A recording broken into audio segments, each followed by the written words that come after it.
In this video, you will be learning about Chine Collé. Chine Collé is a printmaking technique in which the image is transferred onto a surface that is bonded onto a heavier support in the printing process.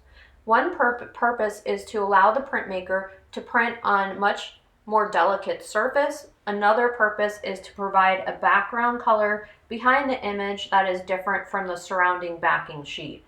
Chine Collé roughly translates from French, Chine meaning Chinese or China, and collé meaning glued or pasted. The word Chine is used because the thin paper traditionally used in the process was imported to Europe from China, India, or Japan. Chine Collé is sometimes mistakenly used to refer to any type of collage, which it is not.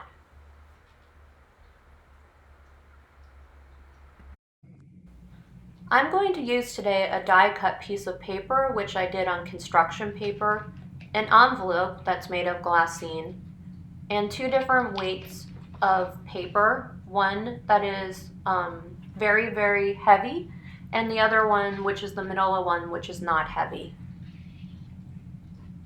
Here is what you'll be using for the materials, which is a very basic setup, and you'll see why in a second. The tacky glue and the Super 77 I use for two different purposes. I also like to use blue painter tape not to abrade paper, and I already have pre-cut down mat board chips.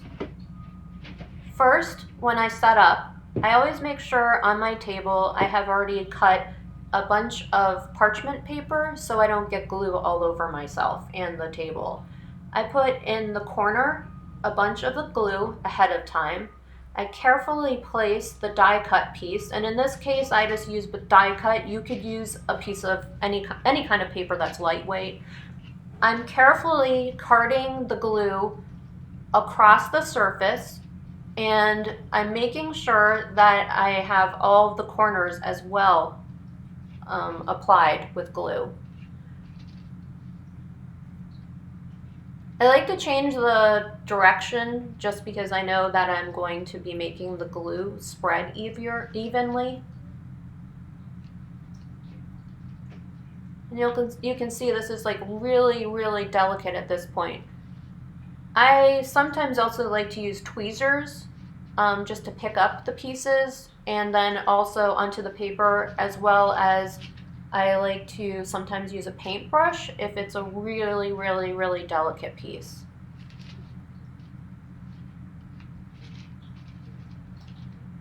You want to make sure that you don't have a ton of glue on your hands, otherwise your hands will stick as well. Now I'm throwing away that piece of parchment paper so that I put my backing paper onto a clean piece of parchment. I'm laying the paper down. Make sure you align everything ahead of time. I'd even used your pencil to make a little tick mark at the top and the bottom so you know exactly where you're going to be putting it and it's not askew. I like to use my finger first to kind of softly position all of the paper down. And you can see this is so delicate, I'm having a hard time. Okay, now everything is put down. I take a clean piece of parchment paper, I put it on top of the die cut, and this is so that my spoon will kind of evenly be able to work across the surface and not get stuck to the paper and abrade it. I use the entire surface of the spoon because otherwise you're not taking advantage of your real estate of that tool. Pulling off the parchment paper, and there you have it.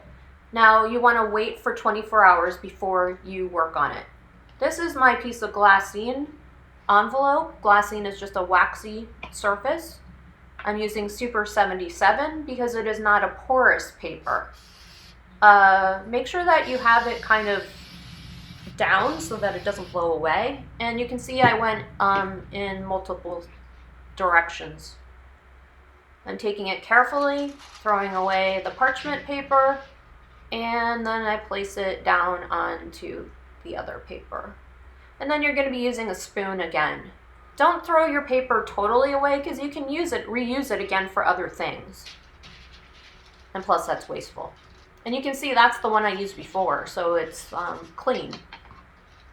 I use my little spoon just to do little teeny areas.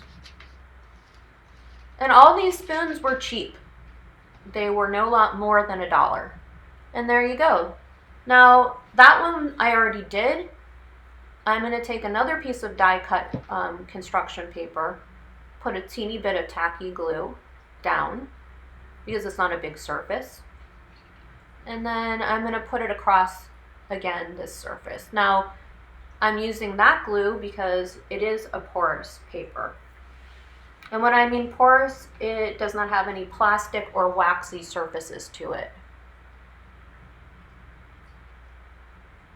And that's the piece of cardboard I already used. It's left over from a registration board.